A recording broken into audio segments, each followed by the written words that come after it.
পরামর্শ দেয়, আপনার মায়ের হাতের মধ্যে ভাত দেন, পায়ের মধ্যে ভাত দেন, বস্তার ভিতরে ভরেন।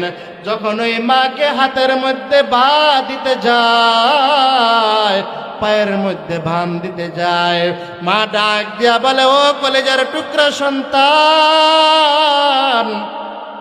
কি এমন অপরাধ যে অপরাধের কারণে তোমরা আমাকে হাতের মধ্যে বাঁধতেছ, যে অপরাধের কারণে আমাকে পায়ের মধ্যে বাঁধতেছ? কিতাবের মধ্যে পাওয়া যায় ছেলে আর ছেলের বিবিসাপ মিলিয়া ওই মায়কে বস্তার মধ্যে ভরছে।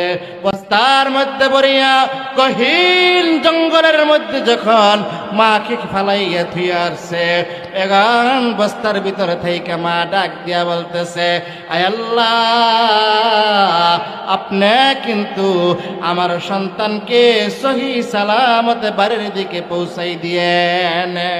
বাইরা আমার, লম্বা চূড়া আলোচনা সংক্ষেপ করতেছি। দুই একদিন পরে ওই জায়গার মধ্যে সন্তান যায়, গিয়া দেখে মায়ের মাথার খুলি দেখা যায়, গোস্ত দেখা যায় না, হাড় দেখা যায়। বলে, হারে, আমি আমার বিবির ফান্দে ভরিয়া কি করলাম? মায়েরা আমার, কিছুদিন পরে ওই কলিজার টুকরা সন্তানের হাতের মধ্যে একটা ফোঁড়া হয়ে যায়।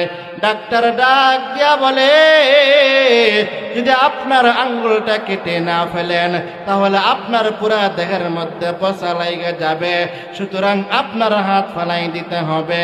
মায়েরা আমার, হারুন ডাক দিয়া বলে, ডাক্তার, আমার বুঝার বাকি নাই, আমার মায়েকে, আমার মায়ের গালে থাপ্পড় দেওয়ার কারণে আজ আমার হাতের এই অবস্থা হয়েছে। হাত কাটতে না কাটতে কয়েক মাসের মধ্যে ওই পায়ের মধ্যে একটা ফোঁড়া হয়ে যায়।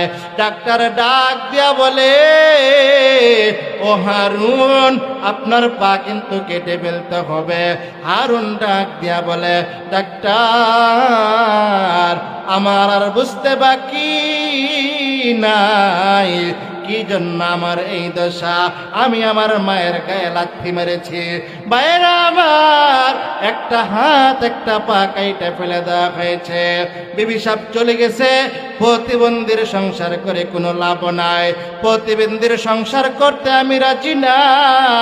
বিবি সাহেব চলে যাওয়ার পরে এলাকার মানুষ ডাক দিয়া বলে, তুই একটা বদমাস সন্তান, তুই একটা নাফরমান সন্তান, কপাল পোড়া সন্তান, তোমার বেঁচে থাকার কোনো অধিকার নাই। ও হারুন, আমরা সিদ্ধান্ত নিয়েছি তোমাকে মেরে ফেলা হবে। হারুন